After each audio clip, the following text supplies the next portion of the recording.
Jovem Pan nos Estados Unidos. Correspondente Caio Blinder.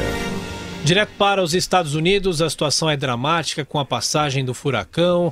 Caio Blinder conosco por imagens. Bom dia, Caio, as últimas informações. Bom dia, caro Diogo, bom dia, ouvintes internautas. Bem, o furacão já passou, ele se transformou em tempestade tropical. E como sempre acontece nessas horas, o drama agora é em função das sequelas. São as enchentes que assolam o Texas e o estado da Louisiana. O epicentro da preocupação e da devastação é a cidade de Houston. Para o brasileiro que talvez não saiba, Houston é a quarta maior cidade americana, uma área metropolitana de mais de 6 milhões de habitantes.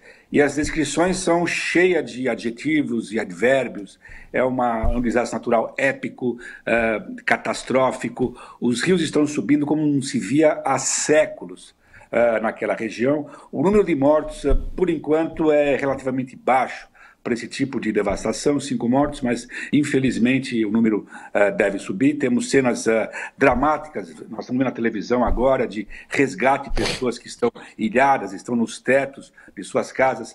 As vias expressas na área metropolitana de Houston se transformaram em rios, literalmente. Existe um congestionamento de barcos. Os barcos de pessoas, barcos privados resgatando pessoas. E, obviamente, todo mundo aqui assistiu no Brasil e nos Estados Unidos ao filme Dunkerque, sobre o resgate de soldados britânicos na Segunda Guerra Mundial na França. Então, Houston é descrita como Dunkerque, ou seja, os voluntários chegam com seus barcos e resgatam as pessoas. E a má notícia é que a chuva deve continuar ao longo da semana no Texas. E para dar uma medida só, eu detesto dar muita estatística, vai chover essa semana em Houston, no Texas, o equivalente a 1 ano de precipitação pluvial. Ou seja, é uma situação realmente dramática e, infelizmente, deve piorar ao longo dessa semana em função das enchentes. Para dar uma medida, os reservatórios tiveram que ser, as comportas foram abertas hoje de manhã, porque chegou ao limite, então tiveram que soltar água dos reservatórios, o que piora a situação na região. E que medidas podem tomar as autoridades numa situação dramática como essa, Caio? Bem, primeiro sobre as medidas que tomaram. Há um debate furioso, mesmo numa situação dessa, se devia ter ocorrido a evacuação da cidade de Houston. A cidade em si tem 2,5 milhões de habitantes. O governador do estado era a favor, o prefeito era contra, como sempre tem fogo cruzado nessas horas. E o prefeito lembrou o seguinte: tivemos um furacão no Texas há uns 15 anos chamado Carla, e aí determinaram a evacuação das pessoas da cidade. O que aconteceu? Estradas congestionadas, uma situação horrível. Dezenas de pessoas morreram em desastres ou em função de vários problemas ligados a ficarem empacadas na estrada tantas horas.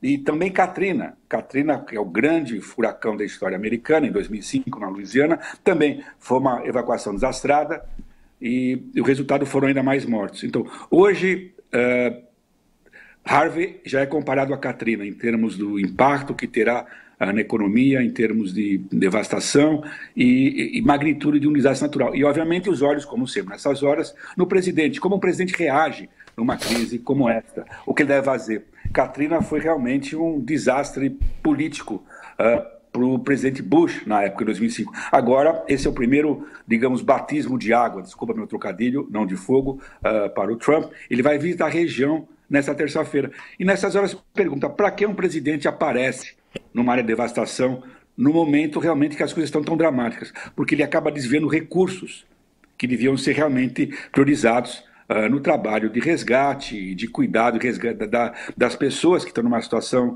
tão aflita. No entanto, o presidente, em qualquer lugar do mundo, tem que mostrar presença nessas horas, e o Trump vai estar amanhã em Houston. Caio, você volta ao longo do Jornal da Manhã, da nossa programação. Bom trabalho, até mais tarde, Caio. Obrigado, um abraço a todos.